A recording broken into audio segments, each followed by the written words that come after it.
Mesdames, Messieurs, bonsoir et merci d'être avec nous dans ce numéro de Canal Enquête. Ce soir, nous allons essayer de toucher un peu votre sensibilité. On les traite de sorciers. Leurs parents les cachent quand ils ne sont pas expulsés de leur village. Les nourrissons naissants avec une fonte labiale et ou palatine ou encore bec de lièvre en Afrique sont souvent condamnés à une vie de paria s'ils ne sont pas rapidement opérés.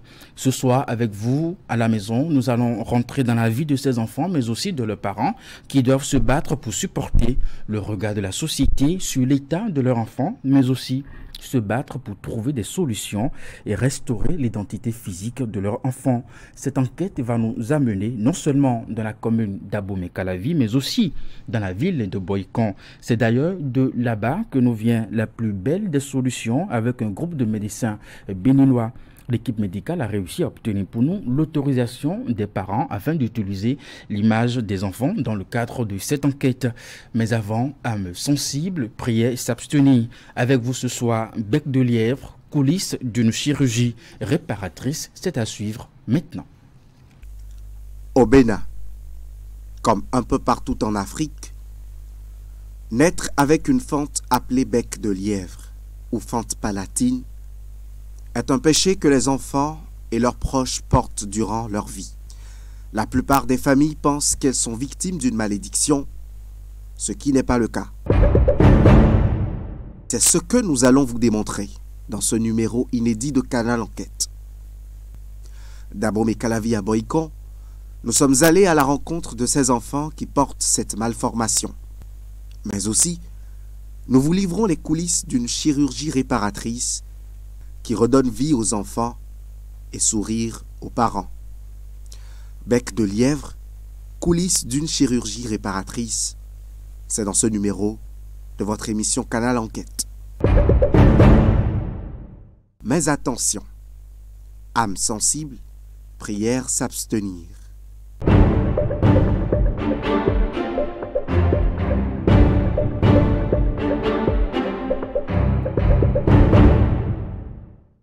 À 26 minutes sur un trajet d'à peine 13 km de Cotonou, nous sommes à Rouedo, un arrondissement de la commune d'Abomey-Calavi.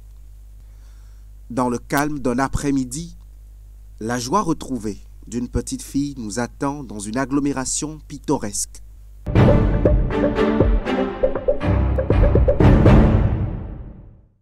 Dans le dernier virage de notre périple, nous voici dans une concession laborieuse. Ici, nous avons rendez-vous avec la petite reine. Joliment habillée, et même avec quelques contours de beauté, elle nous reçoit avec la plus grande sérénité et assurance.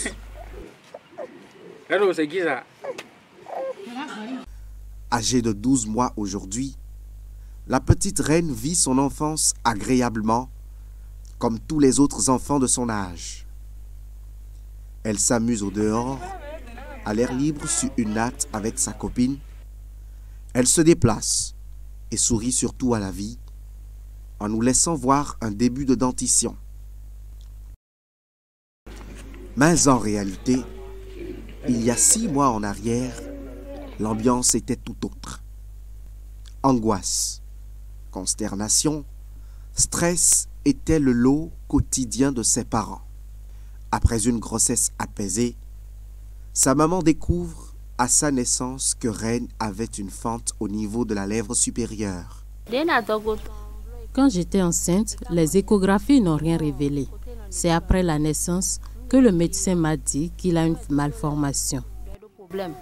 C'était une nouvelle assez bouleversante pour la maman de Reine.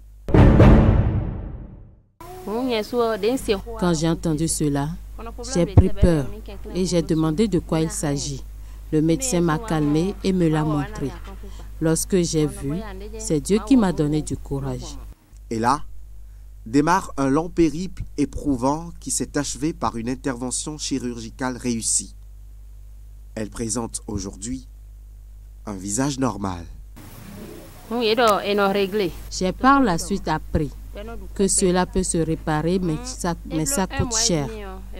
Près d'1 mois et demi plus tard, j'ai appris que des Européens spécialistes venaient à Djohong, mais qu'ils vont me rappeler au CHU Mel. Sans suite, je suis allée moi-même là-bas et ils m'ont fait comprendre que cette opération ne se fait pas dans cet hôpital. C'est là qu'un médecin m'a interpellée et m'a informé que le seul endroit où se pratique cette intervention au Bénin, c'est Boikon. Je suis donc entrée en contact avec le spécialiste de Boikon et l'intervention a pu se faire dès que l'enfant a eu 6 mois et pesait environ 5 kilos. Après l'opération, je suis soulagée. J'ai effleuré la dépression en voyant mon enfant ainsi. Je suis passée dans plusieurs hôpitaux. Je remercie le Seigneur. Mon cœur est maintenant apaisé et je pourrai également orienter d'autres personnes dans le même cas. Selon les spécialistes, il s'agit d'une fente palatine, encore appelée sous le nom de bec de lièvre. Pour mieux comprendre l'apparition de cette fente, nous sommes rentrés en contact avec l'un des rares chirurgiens pédiatres au Bénin, dont les doigts sont experts en chirurgie de la fente palatine.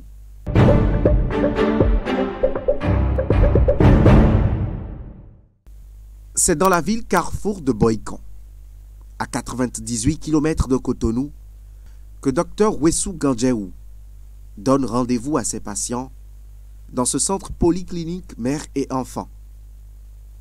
Ce jour-là, 2 interventions sont programmées.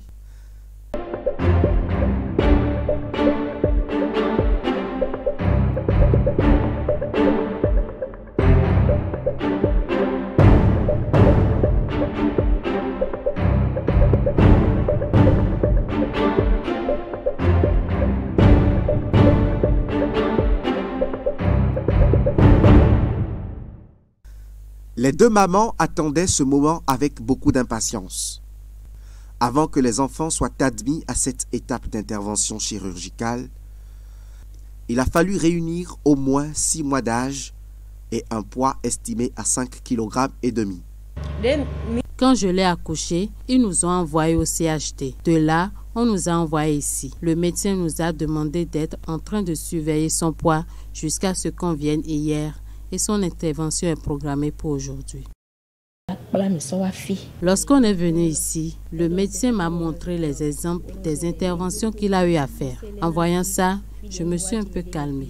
Il m'a demandé de surveiller son poids. Mais au fil des jours, je n'arrivais plus à produire du lait maternel et mon bébé avait également des difficultés à téter. Toutefois, avec les conseils du docteur, on a trouvé des alternatives.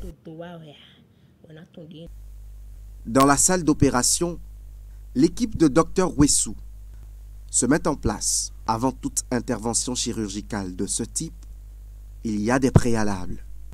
Il faut dire qu'une intervention chirurgicale, c'est toute une préparation avant et tout un arsenal qu'on met en place.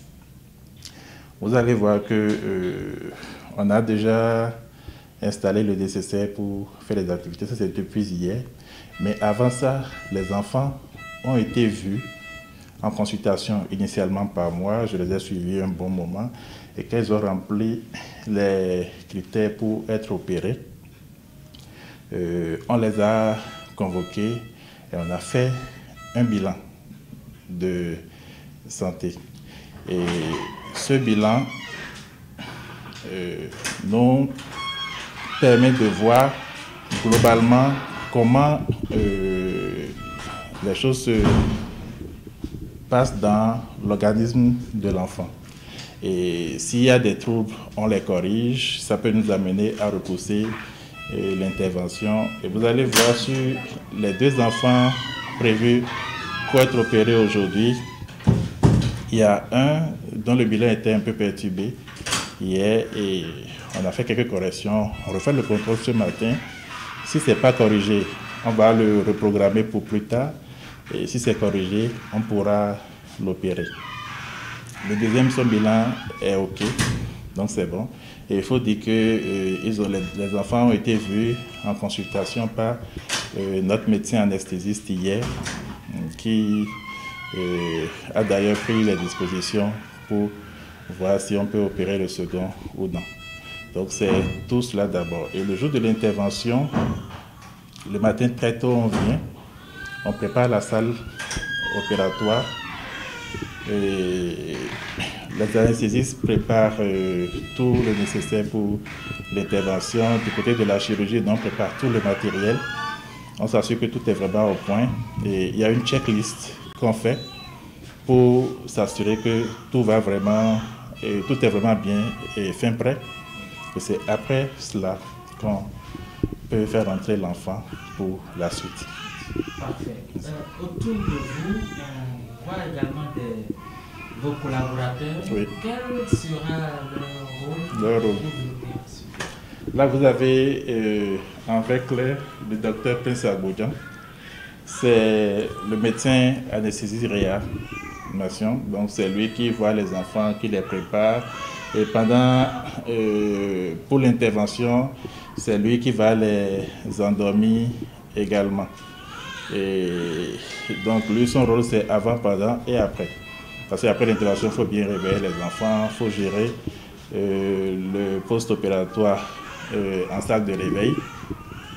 Mais pour ça, chez nous, il ne travaille jamais seul. D'accord? Et donc, il est accompagné de M. Azadi Lincoln, qui, lui, est un infirmier anesthésiste et qui va l'accompagner dans tout ce qu'ils auront à faire. Puis, vous avez le docteur Widodé. Il est gynécologue. Par contre, nous travaillons tout le temps ensemble. Donc, toutes nos interventions, nous les faisons ensemble. Donc, c'est lui qui va m'aider aujourd'hui pour les interventions qu'on fera. Le but de l'anesthésie, c'est d'assurer la sécurité du patient et de l'intervention. Il a pour rôle essentiellement de mener et de conduire l'intervention pour qu'elle puisse se passer sans acronyme, qu'elle se passe sans souci, sans incident, sans accident particulier, qu'elle se passe, comme on dit, comme un bateau qui roule tranquille sur une rivière. C'est ça surtout le rôle de l'anesthésie. Mais pour ça, ça nécessite un certain nombre de préalables, une certaine préparation, comme le docteur Rousseau l'avait situé tout à l'heure, une préparation de la salle en antérieur. Il faudra qu'on ait déjà vu le patient au départ, qu'on ait maintenant préparé tout le nécessaire pour pouvoir conduire cette anesthésie. Une fois que le patient sera admis en salle, on va reprendre encore cette même checklist, comme il a dit. On va revérifier, est-ce qu'il s'agit du bon patient, est-ce que c'est celui qui arrive, qui est prévu, est-ce que l'intervention pour laquelle il est là, c'est celle qu'on va faire, est-ce que le matériel qu'on va utiliser pour cette intervention est prêt et adapté au patient et à son âge. Une fois les préalables terminés, l'enfant entre au bloc opératoire. Un exercice souvent pas trop facile qui est suivi d'une série de tâches pouvant permettre au médecin anesthésiste de supprimer momentanément les sensations et en particulier celle de la douleur chez l'enfant. La première étape de l'intervention est la recherche de la veine de l'enfant.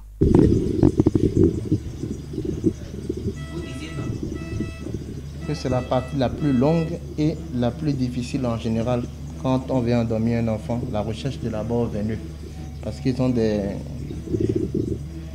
axes veineux très difficiles à voir du fait de leur petite taille. Oui, c'est un stade très important et qui conditionnera tout le déroulement de l'anesthésie. Parfois, juste pour cette étape, on est capable de récuser l'enfant si on n'arrive pas à lui trouver un abord veineux.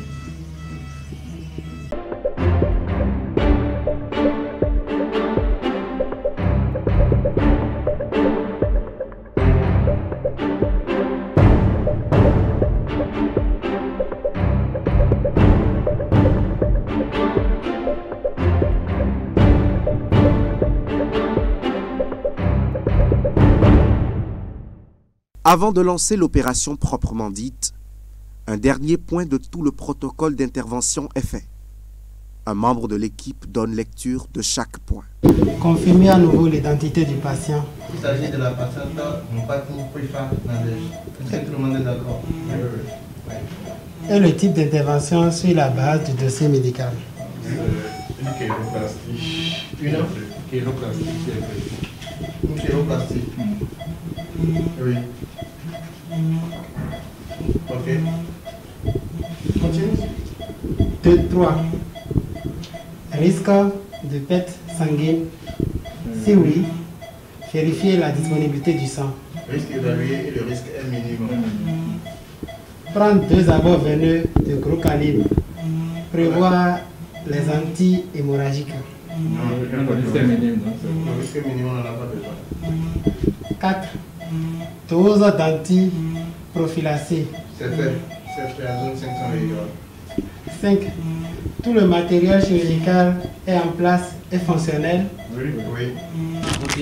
C'est important de revérifier le matériel. C'est la condition ultime avant de commencer toute l'anesthésie. Même si vous avez vérifié déjà antérieurement, au moment où vous attaquez réellement à donner l'anesthésie à votre patient, vous devez à nouveau revérifier, refaire ce check-up-là. C'est très important.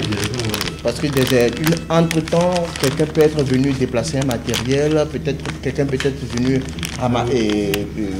remplacer un autre matériel, et voilà. Et au moment où vous décidez d'endormir votre patient, vous vous rendez compte que vous n'avez plus tel ou tel matériel, ça met en danger le patient que vous voulez endormir. Donc, la première intervention a démarré à 11h10 et elle devrait durer environ 2 heures de temps. Là-bas, à l'extérieur, les visages sont l'expression d'un mélange de sentiments. Un peu calme, un peu tendu. Là où je suis, je prie Dieu afin qu'il m'écoute et je pourrai témoigner demain. Je prie Dieu, il va m'exaucer. À l'intérieur de la salle d'opération, l'intervention suit son cours. Dr Wessou et son équipe appliquent méthodiquement une chirurgie réparatrice. Ici, comme je l'ai dit, c'est une fente un peu particulière. Je ne ferai pas les tracés classiques que nous faisons. Encore. Ok.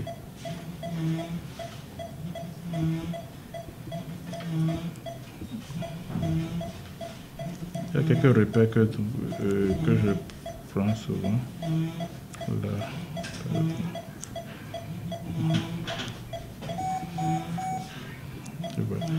Là, la narine, elle est un peu rentrée dedans.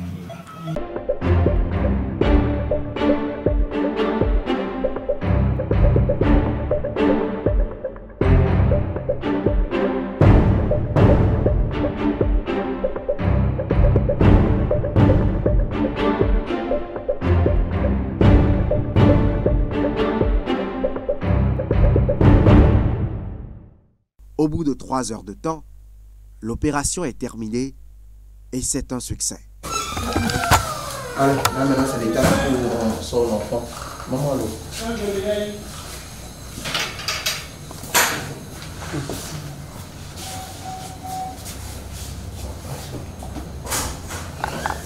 L'enfant est sorti du bloc opératoire. Une grande joie pour sa maman. Maintenant que je l'ai vu, je suis apaisée. Je vais beaucoup mieux.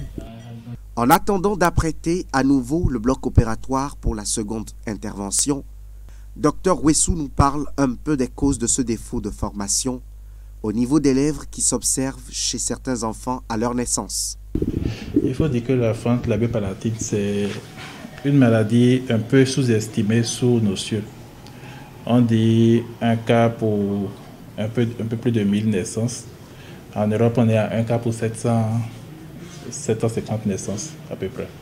Je pense personnellement que la fréquence chez nous doit être un peu plus élevée quand même, parce que c'est une maladie où les parents cachent les enfants ne sont pas sortis. Donc tant qu'ils n'ont pas l'information qu'on peut régler le problème de leur enfant quelque part, ils ne sortent pas l'enfant. D'accord? Je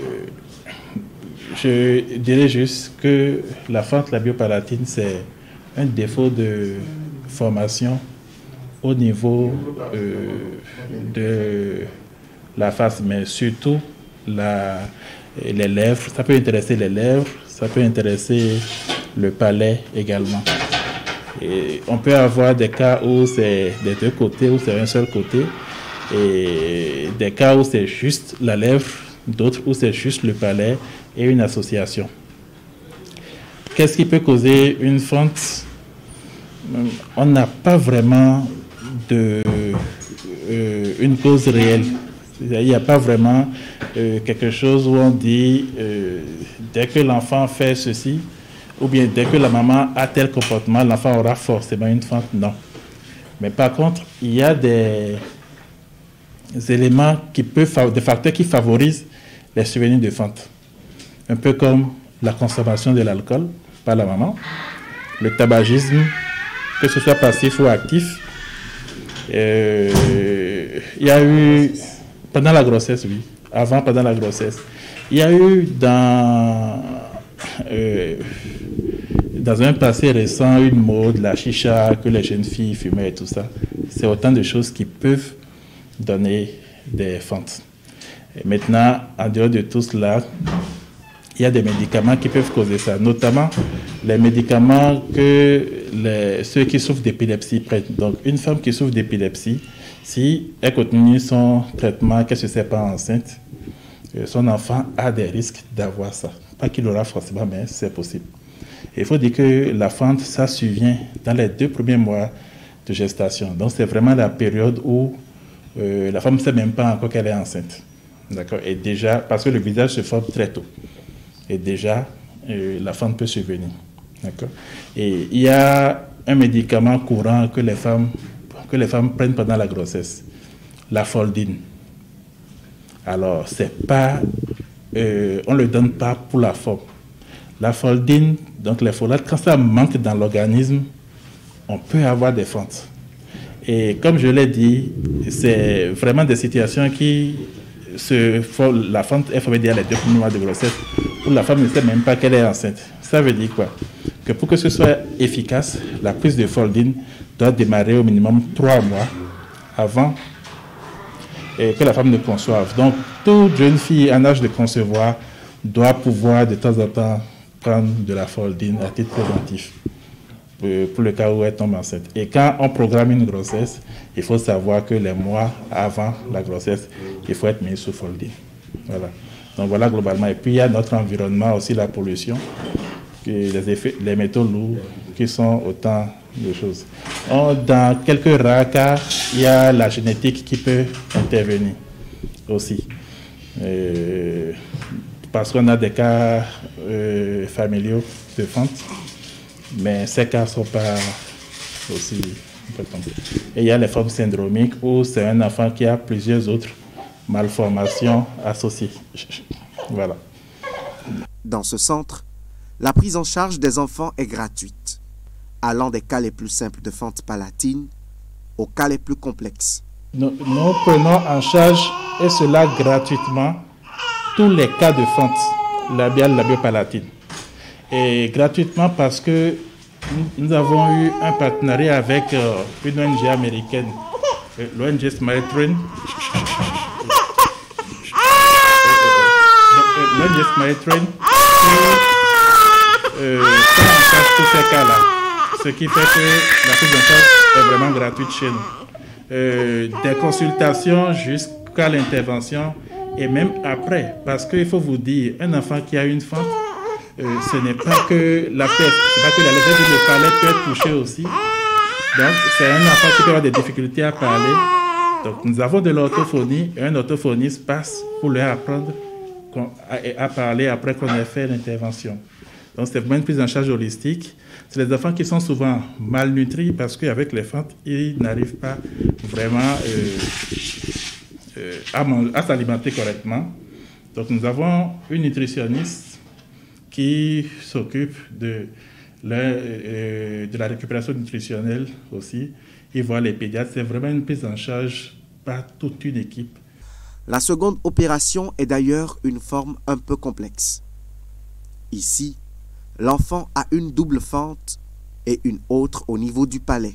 Donc cet enfant, c'est un enfant qui a une fente bilatérale. Donc là, c'est les deux côtés. Chez le premier, la fente était au milieu. Chez d'autres, c'est d'un côté.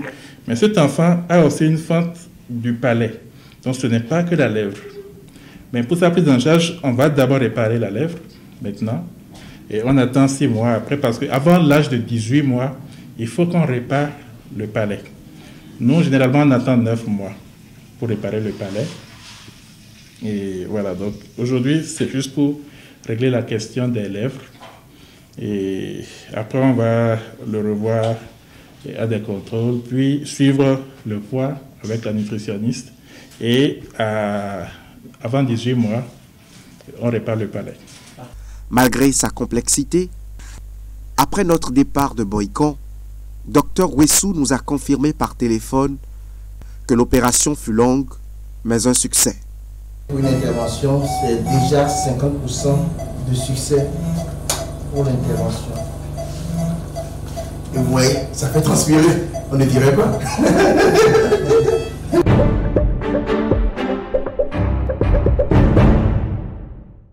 Et pour en avoir le cœur net, nous nous sommes rendus au domicile des parents dans la commune d'Abomey-Calavi. 96 heures seulement après l'opération de la petite fille Adéline.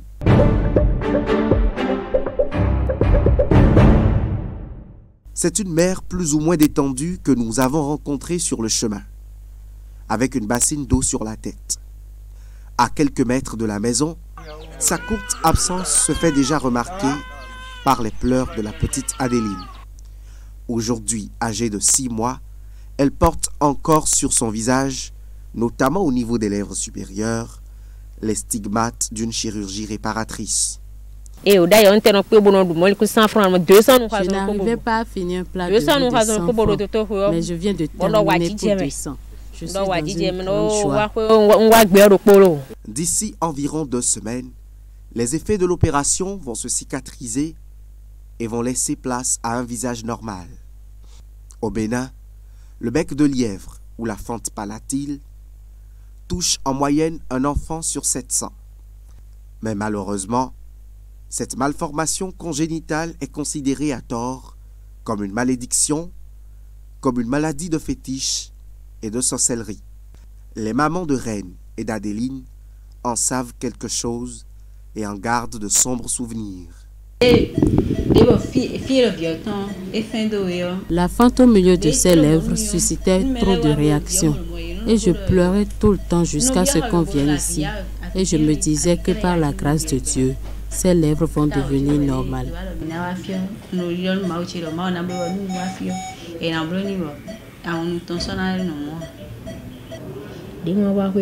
Au retour à la maison après mon accouchement, les superstitions pleuvaient de part et d'autre. Certains disaient que c'est un fétiche, d'autres que j'ai mis la main dans quelque chose.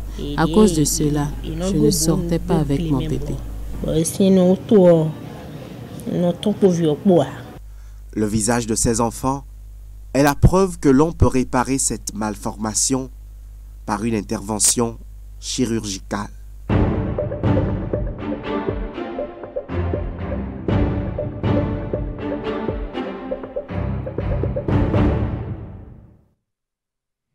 Retour sur ce plateau de Canal Enquête. C'était à l'instant notre enquête, bien entendu, sur cette maladie, bec de lièvre, coulisses d'une chirurgie réparatrice. Je suis avec mes invités. D'abord la première dame, Dr Nina Kaputiti. Vous êtes représentante de l'ONG Smile Train. Bonsoir et merci d'être avec nous sur ce plateau. Merci beaucoup, Claire. Et puis juste à côté de vous, Dr Wessou Gandiaou, vous êtes chirurgien pédiatre. Merci aussi d'être avec nous ce soir. Merci. En face de vous, Dr Dominique Mathieu, psychologue clinicien. Bonsoir aussi et merci d'être avec nous. Merci, monsieur. Je suis avec que des docteurs ce soir sur ce plateau. Allez, j'ai envie de commencer avec Dr Wessou. Est-ce que vous avez les nouvelles de nos enfants depuis la date de l'opération à ce jour? Comment se portent les enfants? Faut dire que les enfants se portent à merveille parce qu'on appelle assez régulièrement les parents pour savoir. Et normalement, je les vois demain en contrôle. Parfait. Pour enlever les fils. Essayez de revoir encore si en temps il y a des imperfections. Donc les imperfections, ça va pas être tout de suite que ça va se remarquer, s'il y en avait. Et ce sera bien, parce que les enfants, ils sont en train de grandir. Donc il peut y avoir quelques malformations et avec le temps, on fait de petites retouches aux besoins. Mais généralement, on n'en a pas besoin. Alors, parlez-nous, au Bénin, est-ce qu'il existe un mécanisme, n'est-ce pas, de l'État pour accompagner la prise en charge de ces enfants qui ont ce problème de santé? Pour le, j'en connais pas. Je pense pas qu'il y en ait. L'État a beaucoup de choses à faire, il faut le dire. Mais dans tout cela, il faut reconnaître que les enfants sont un peu délaissés. Et il y a d'autres programmes pour les enfants, mais les pathologies chirurgicales de l'enfant, il y a très peu de programmes qui les accompagnent. Sinon, j'en connais pas qui les accompagnent. De temps en temps, j'entends parler de missions organisées par l'État, mais des missions, ça ne règle pas un problème qui est récurrent. D'accord. Alors, aujourd'hui, est-ce que nous avons beaucoup de cas d'enfants qui ont ce problème? Les enfants qui ont des problèmes de fente, je pense qu'il y en a beaucoup. Mais on n'a pas vraiment des chiffres, vu que c'est des enfants qui sont cachés dès la naissance. Et les parents n'osent pas les faire sortir. Il faut vraiment qu'ils aient l'information qu'à tel endroit on peut le faire pour s'y rendre. Un peu comme le cas des enfants que vous avez vu là. Donc, je pense qu'il y a beaucoup de cas parce que moi, en tout cas, chaque semaine, je reçois au moins un nouveau-né porteur de fente. Donc, il en est tout le temps. Allez, Madame Nina Kakoutiti, votre organisation travaille aux côtés des structures telles que Dr Rossou pour assurer la prise en charge des enfants. Pourquoi avez-vous choisi travailler sur ces cas-là? Okay, merci beaucoup pour la parole. En fait, l'organisation cible que les fentes labiopalatines. Donc, on ne fait que ça. Et pourquoi nous faisons ça? C'est parce que il y a cet aspect stigmatisant qui en fait empêche les parents ou les personnes concernées de vivre une vie épanouie. C'est ça. Et donc, nous avons choisi de travailler avec les chirurgiens qui savent réparer ces fentes-là à cause de la vision de l'organisation. L'organisation étant basée aux États-Unis, est fondée depuis 23 ans maintenant. Nous sommes vraiment dans la vision d'équiper les locaux, les médecins locaux, à s'occuper de leurs propres personnes de leur communauté. Et donc, nous travaillons avec des partenaires chirurgicaux. Comme il a dit, le docteur Rossou a dit, peu sont les organisations ou les programmes qui accompagnent les maladies qui sont focalisées sur la chirurgie et encore moins la chirurgie infantile pour les enfants. C'est vrai que le cas touche aussi les adultes, mais c'est parce qu'ils ont grandi avec oui. Et donc, notre objectif, c'est de les rattraper plus tôt, donc une prise en charge précoce. Et au Bénin, présentement, nous avons 5 partenaires, donc Dr Rossou n'est pas le seul à faire cette intervention au Bénin. On est sur pratiquement tout le territoire, ici à Cotonou. On est au CNHU, c'est ça que beaucoup ne savent pas, mais on est en partenariat avec l'ONG qui s'appelle VIAMI, qui opère au CNHU, et au centre, on a Dr Rossou. Et dans le centre du Bénin, le centre du Bénin, je veux dire. Oui, au nord, on a Andali, pour être précis, on a un autre partenaire là-bas, avec qui on avait débuté. On a aussi le centre évangélique, l'hôpital évangélique de Bembereke, qui était le tout premier partenaire. Et maintenant, on est avec l'hôpital Saint-Jean-de-Dieu, qui est tout au nord, à Tangueta. Donc voilà les 5 partenaires qu'on a au Bénin. Et c'est la même vision. Ce sont en fait des chirurgiens, eux, qui s'étaient déjà, la majorité était déjà formés. Mais avec Dr Rossou, il a débuté avec nous en termes de formation. Donc, il a bénéficié d'un an de formation intensive pour la réparation des fentes labiopalatines. Et dès son retour, il a démarré le programme. On comprend pourquoi il a tant de succès. Alors, qu'est-ce que l'organisation apporte véritablement dans la prise en charge des enfants? Véritablement, nous parlons d'une prise en charge complète. Et ce que nous mettons dans une prise en charge complète, c'est que ça ne démarre pas la chirurgie. Ce n'est pas la chirurgie qui est la solution pour nous. Ce n'est que le début de la prise en charge. Et comme vous avez vu dans les... dans le léman? Oui, exactement. Les mamans ont beaucoup parlé de nutrition. Oui, puisque l'enfant n'arrive pas à bien s'alimenter. Donc, avant tout ça, là, la plupart de ces enfants vont décéder parce que la maman ne saura pas comment l'allaiter ou elle va se décourager. Et ça, c'est juste la nutrition. Parlons un peu de l'aspect psychosocial. Elles en ont juste parlé légèrement. En fait, il y a la société qui va les pointer de doigt. Peut-être même il y a le mari qui va déserter le couple à cause de l'enfant. Et donc ça, déjà, ça constitue une prise en charge qu'on va développer bientôt, et quand les médecins le font de manière indirecte, ils doivent parler aux parents, oui, essayer de les faire surmonter leur traumatisme et tout, de les rassurer aussi que en fait ce n'est pas pour faire du mal à leurs enfants, parce que beaucoup aujourd'hui ont peur des missions, tout ce qui est gratuit. Donc, la prise en charge, elle est gratuite, mais elle est sur une longue période, pas seulement la chirurgie. Donc, on va essayer de prendre en charge cette nutrition-là, qui est le début, en fait, pour les bébés, pour les enfants. Et pour ceux qui ont les fentes palatines, c'est-à-dire une fente au niveau du palais, et qui vont grandir avec au-delà de 3 ans, qui vont apprendre à parler de manière... dans le, comment on dit, naso... ils parlent par le nez, en fait. Donc, ils nasonnent, on dit qu'ils nasonnent, oui. Donc, souvent, vous entendez des gens qui nasonnent, vous ne savez pas pourquoi ils parlent comme ça. Ça peut être une fente palatine.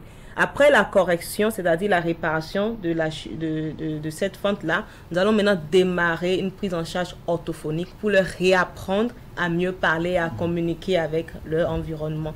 Normalement, juste après la réparation des fentes, il y a déjà systématiquement une correction qui se fait. Mais après, il faut suivre avec les orthophonistes. Après, nous avons aussi une prise en charge orthodontiste. C'est une prise en charge qui est liée aux gencives, aux dents. Et donc, nous avons des orthodontistes qui travaillent avec nous. Présentement, au Bénin, il n'y a pas encore un, mais c'est en cours. Et eux, ils vont s'occuper, peut-être il y a un mauvais alignement des dents, ou parfois, vous avez vu le bébé, là, qui a une fente bilatérale, il y avait une production de cette partie de sa lèvre. Parfois, la dent va pousser là, parce que c'est une partie des gencives. Et là aussi, on va essayer de corriger tout ça là. Et il y a une prise en charge qu'on appelle ORL qui continue d'être développée. Parfois, ça affecte l'audition. L'enfant ne pourra pas bien entendre, parce que c'est toute cette zone-là orale qui est impliquée dans cette pathologie-là. Donc, la prise en charge, elle est complète et elle est gratuite du début jusqu'à la fin. Mais c'est une prise en charge qui est longue, parce que quand on va à l'orthodontie, parfois, on traite les parents, les enfants jusqu'à un âge jusqu'à ce qu'ils grandissent, jusqu'à leurs 18 ans ou plus. Ça dépend de quand est-ce qu'ils sont rentrés dans le programme. Parce que ce n'est pas que des enfants qu'on prend en charge. Les adultes aussi qui ont vécu avec bénéficient de ces prises en charge complètes avec nous et gratuitement. Parfait. Allez, monsieur Dr Dominique Mathieu, alors dans ce reportage, nous avons entendu les parents évoquer combien ce problème les traumatise, n'est-ce pas, à la maison. Quels sont les problèmes qu'on peut relever de façon psychologique? Merci pour la parole. Il faut dire que d'emblée, c'est une situation qui amène les parents, surtout, à s'enfermer. C'est ça. Donc le repli sur soi, c'est une forme d'exclusion sociale. Et la situation peut amener les parents à rester dans une inhibition permanente, ne plus avoir des projets pour l'avenir. La femme peut aussi aller jusqu'à être réticente à tomber enceinte à nouveau, parce qu'elle va se dire, si je tombe enceinte encore, je pourrais encore avoir le même problème. Voilà, le même problème. Et en dehors de ça, au niveau de ces enfants-là, il peut y avoir un manque de confiance en soi. Et son estime de soi est faible. Et il va falloir travailler sur ces éléments-là pour redonner vie à ces personnes victimes de cette forme d'exclusion sociale. Est-ce que cela peut générer d'autres problèmes de santé? Par exemple, nous avons rencontré une maman qui nous faisait savoir que à cause de ça, elle ne sort plus, elle ne mange plus, elle ne s'alimente plus, elle passe sa journée à pleurer. C'est vrai, ça peut amener les parents à développer des symptômes de dépression. Et au rang de ces symptômes-là, on peut avoir l'insomnie, le manque d'appétit, des ruminations anxieuses qui vont renforcer les parents dans une position d'exclusion. ils vont préférer ne plus sortir parce que lorsque vous sortez, les gens vont vous étiqueter. Et voilà le parent de tel fils qui est... En tout cas, c'est beaucoup de symptômes et qu'il va falloir travailler sur les symptômes. Nous avons aussi le regard de la société. Les parents nous ont confirmé justement que après l'accouchement, quand on vient saluer l'enfant à la maison, tu as de ces langues qui estiment que c'est le fruit de la sorcellerie. C'est pas mal d'histoires qu'on raconte autour de ça. Et aussi que l'opinion aussi n'appréhende pas véritablement cette maladie. Voilà. Je pense que c'est la faute à un manque d'information. Parce que la population n'est pas pour autant sensibilisée par rapport à cette maladie.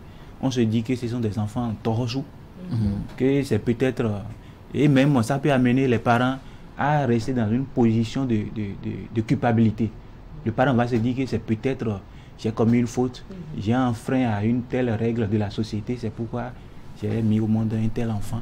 Et donc le parent s'en veut lui-même. Comment faire pour s'en sortir? Comment faire pour ne plus avoir des enfants comme ça?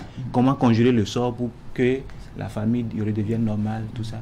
Et donc ça peut les maintenir dans une position de culpabilité et ça va les empêcher maintenant d'avoir des projets pour le futur. C'est pour ça que je voudrais me tourner vers le Dr Ouessou pour nous confirmer que c'est rien de tout ça. Je vous rassure, c'est rien de tout ça. Absolument. Donc c'est des imaginations. C'est rien de tout ça et il faut dire qu'il a parfaitement touché le vécu des parents. Parce que les histoires, quand les parents vous les racontent, parfois vous avez envie de couler des larmes. Parce qu'il y a une, par exemple,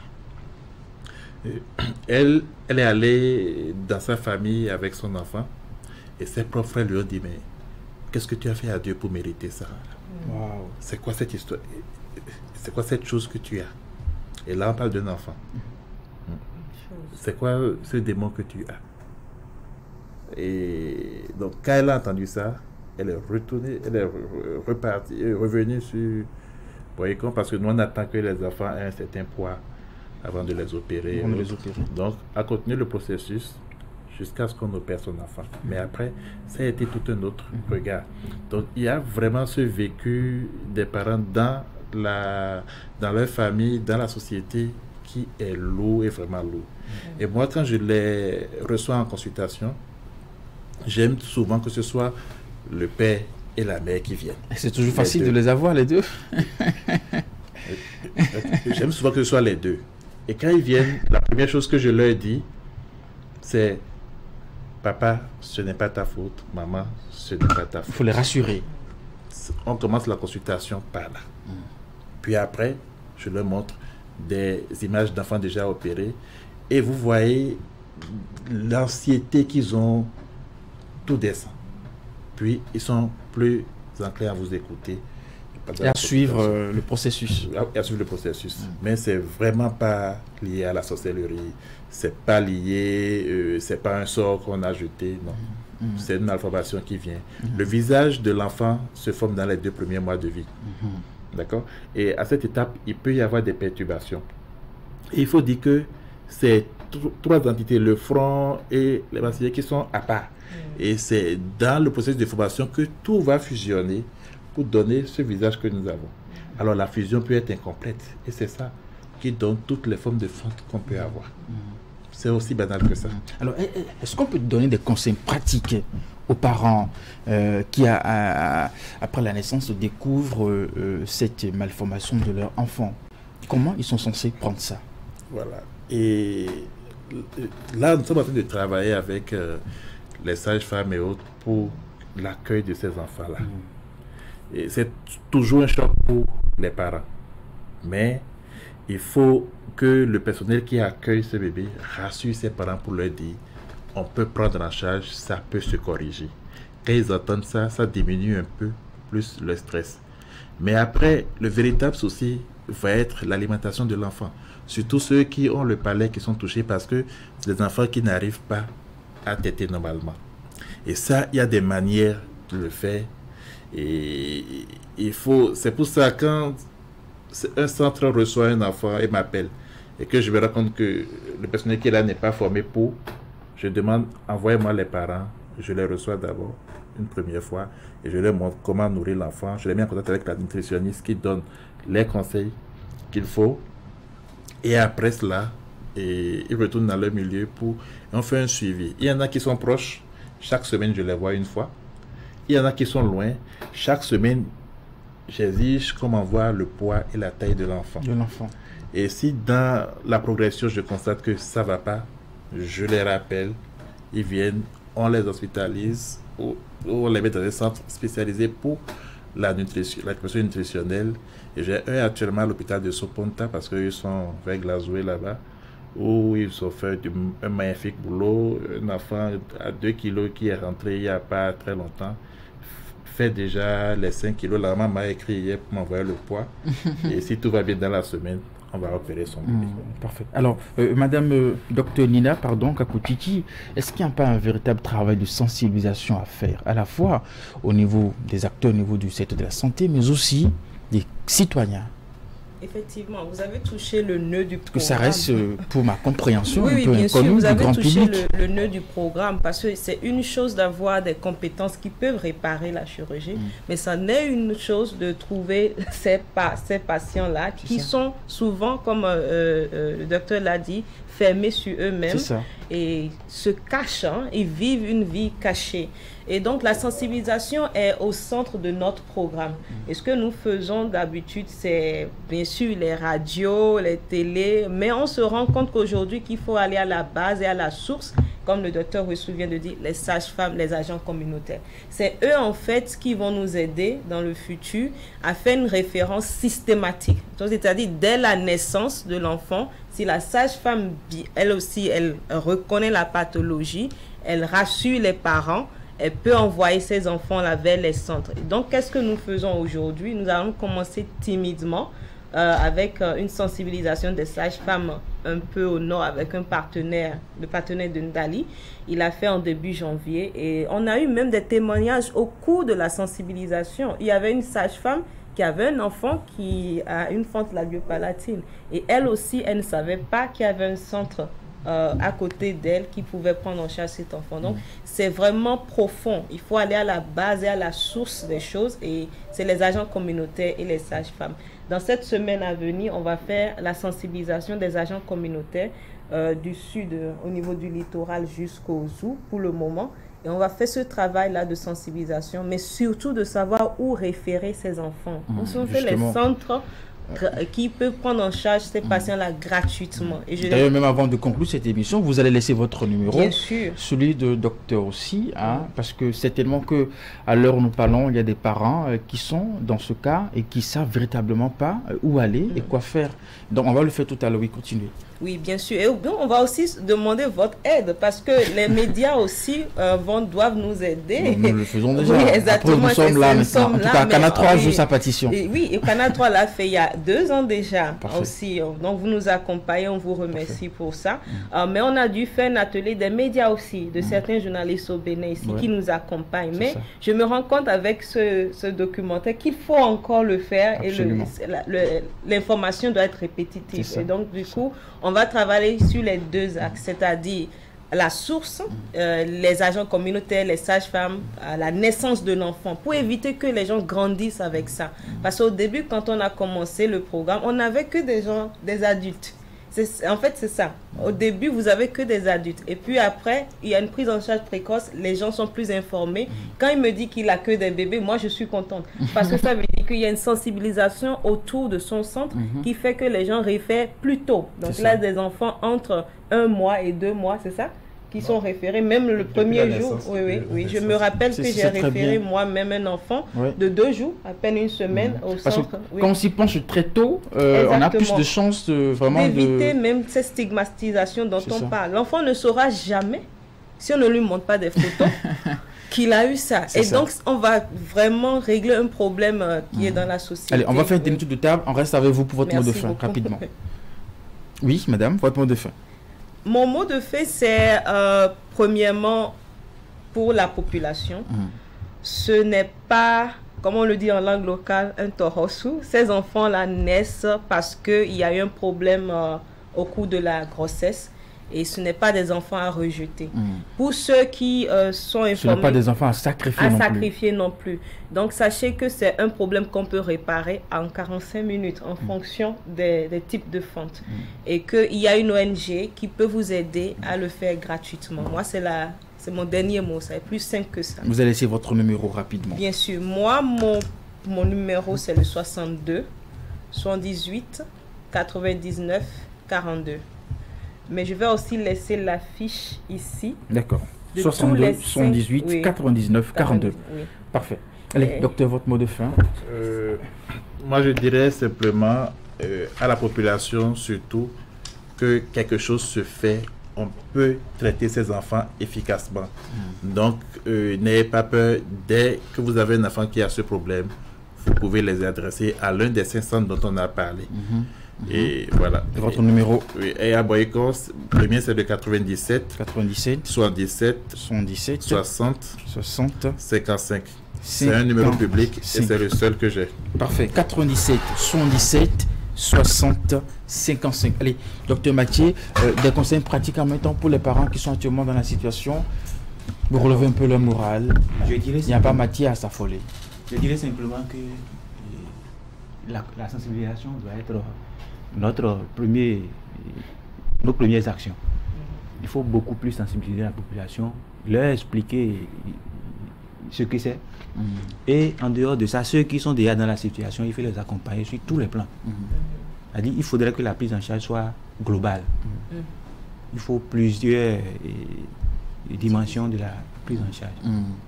Je vais parler en dehors de ce que l'ONG fait déjà. Il faut aller maintenant dans le vécu même des personnes. Des personnes à la maison, dans leur entourage. Leurs besoins, tout ça là. Pour surtout les conjoints qui ont fui, les femmes à cause de la venue de la situation. Il faut leur dire qu'en réalité, ce n'est pas un enfant torosou. C'est ça. C'est un enfant normal qu'on peut récupérer à tout moment. Merci, Babou. Merci, docteur. Les soucis, votre numéro, on ne sait jamais. Mon contact, c'est le 96 88 12 07. Mesdames, Messieurs, c'est la fin de ce numéro de Canal Enquête. Merci de votre fidélité. Je rappelle les numéros rapidement. Madame Dr Nina Kapotiti, 62 78 99 42. Dr Ressou, 97 77 60 55. Et puis, Dr Dominique Mathieu, psychologue clinicien, 96 88 12 07. C'est la fin de ce numéro de Canal Enquête. Merci d'avoir été là. À très bientôt. C'est important.